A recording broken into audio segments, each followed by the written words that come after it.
Halo, assalamualaikum warahmatullahi wabarakatuh. Selamat berjumpa lagi teman-teman operator dimanapun Anda berada. Kita bersua lagi di channel Format Latim, channel berbagi informasi terkait dengan dunia pendataan dan seputar IT lainnya.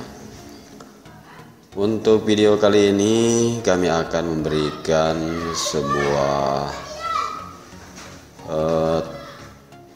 tanya jawab ya yang dilakukan pada saat sesi training dan konsultasi EMIS 4.0 ya untuk rilis yang kedua. Sebelum kita membahas ini, bagi teman-teman yang baru menemukan channel ini, silahkan ditekan dulu tombol subscribe di bawah video ini, kemudian nyalakan tanda loncengnya agar informasi terbaru bisa teman-teman dapatkan pertama kali.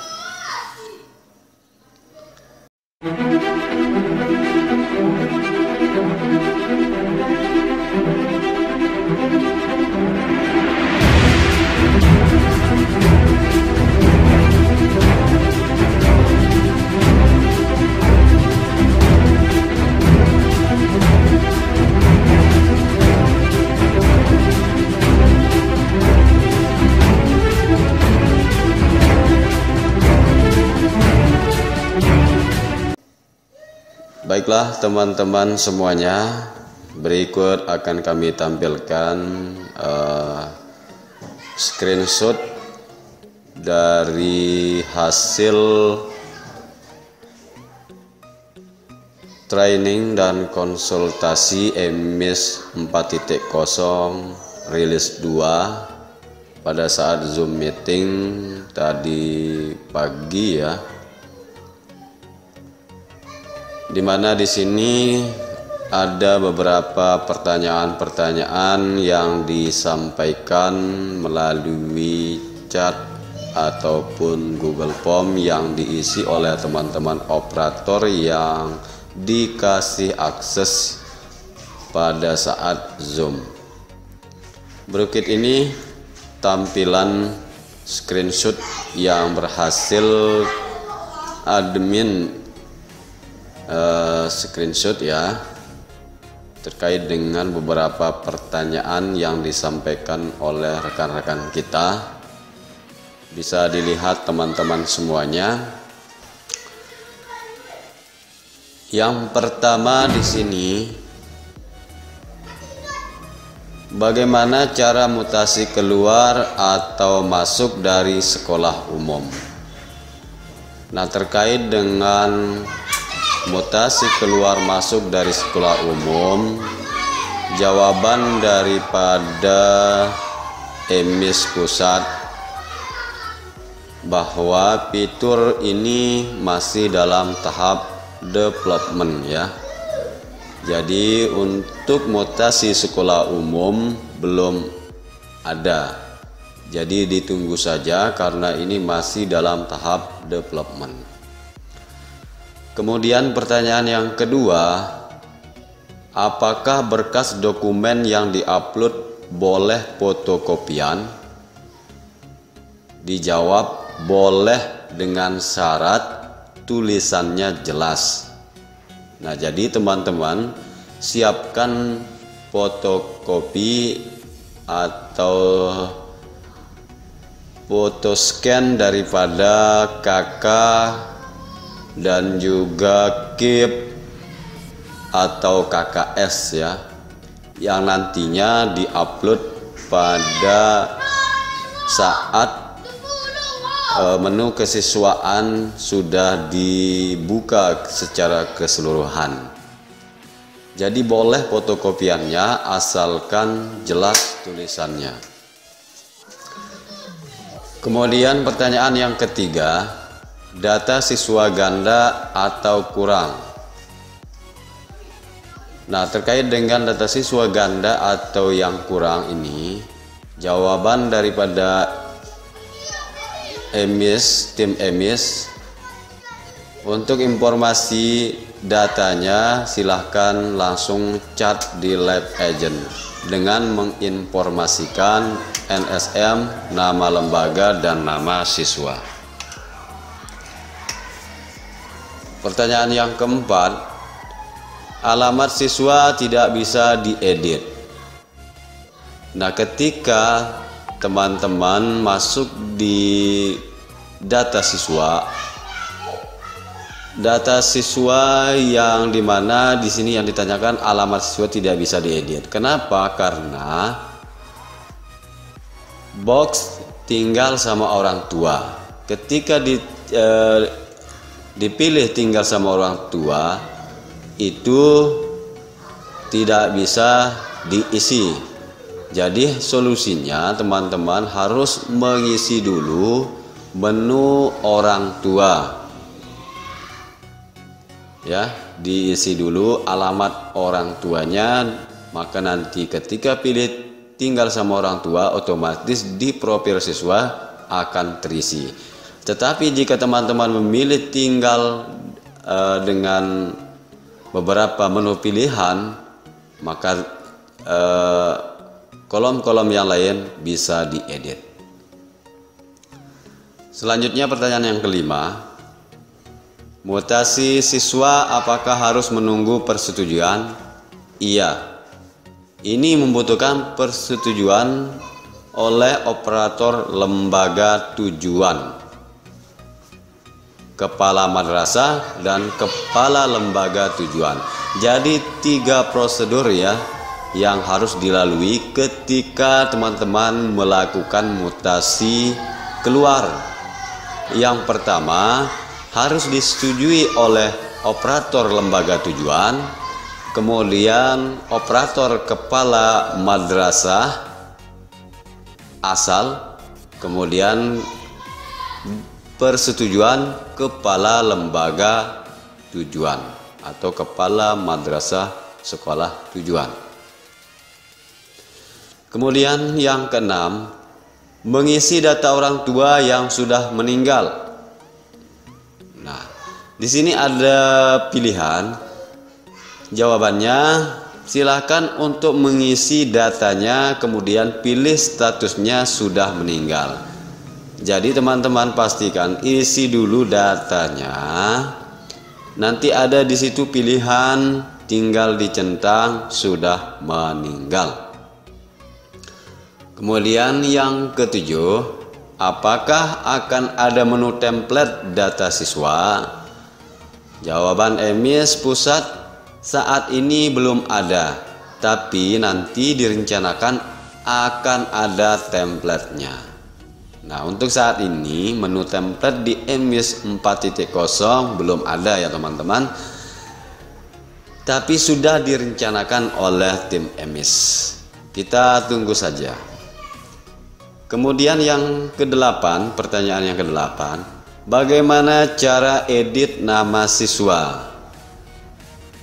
Jawabannya di sini, saat ini untuk pengeditan nama, nik, tempat tanggal lahir, jenis kelamin tidak dapat diedit. Kami akan melakukan integrasi data dengan Pusdatin.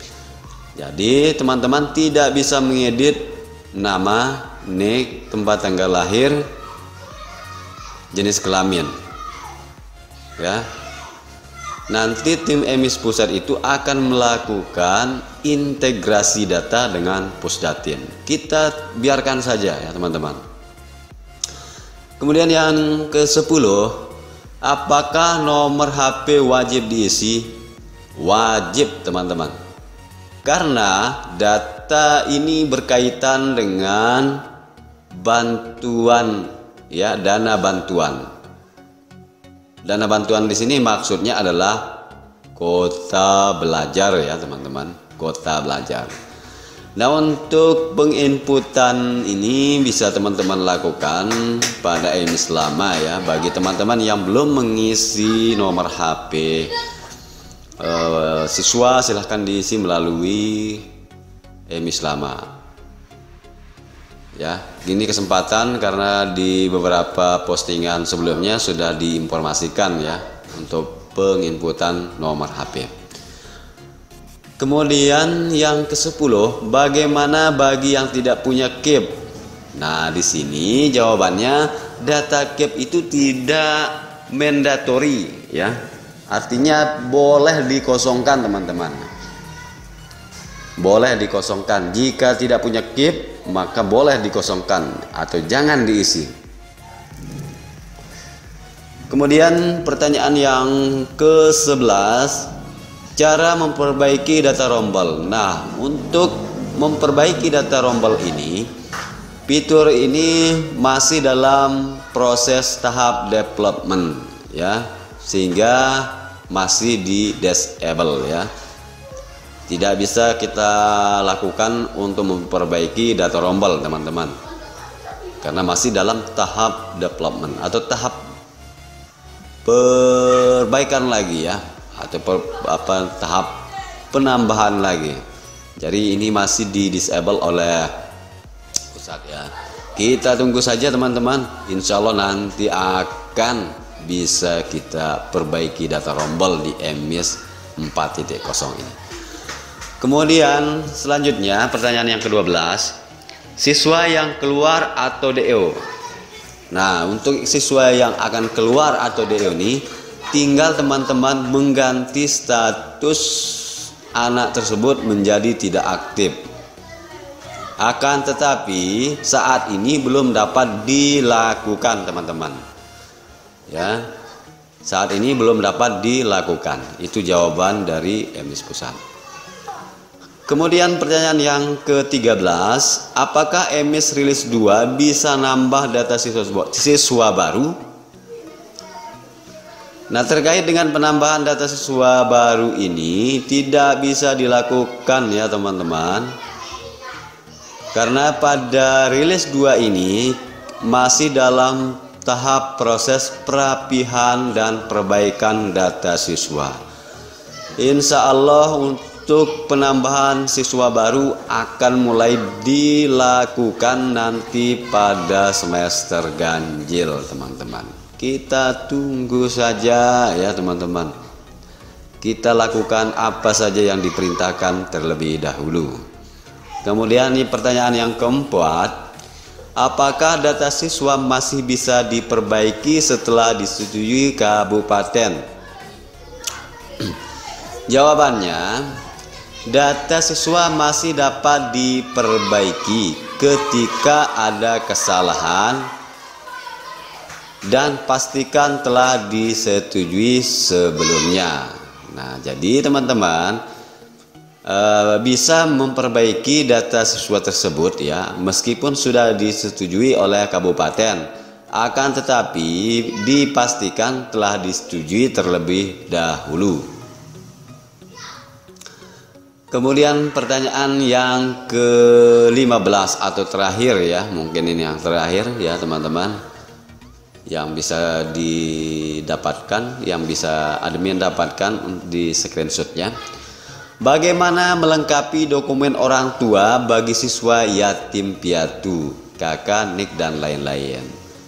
Nah, jawaban daripada MIS Pusat tersebut, silakan isikan data ayah dan ibu, kemudian pilih status sudah meninggal,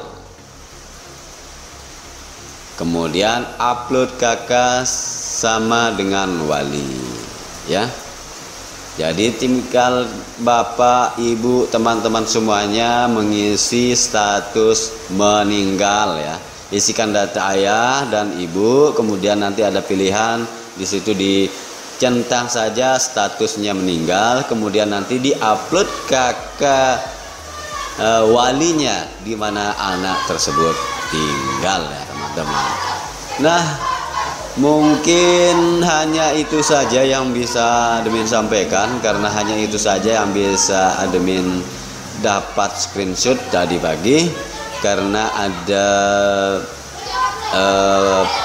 sedikit pekerjaan sehingga admin tidak bisa mengikuti lebih lanjut lagi acara Zoom meeting ya.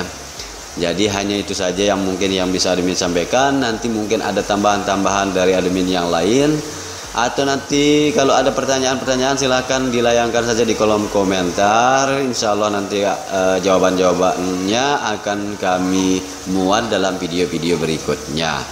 Akan ya nanti admin-admin yang lain atau master-master kita yang lain bisa menjawab pertanyaan-pertanyaan teman-teman di kolom komentar. Jadi silakan tulis saja di kolom komentar video ini pertanyaannya, nanti akan kami bahas pada video-video berikutnya. Oke, terima kasih juga kepada teman-teman ya yang super setia mengikuti perkembangan channel ini. Jangan lupa teman-teman share video ini sebanyak-banyaknya agar teman-teman yang lain yang belum tahu bisa tahu apa yang teman-teman ketahui hari ini.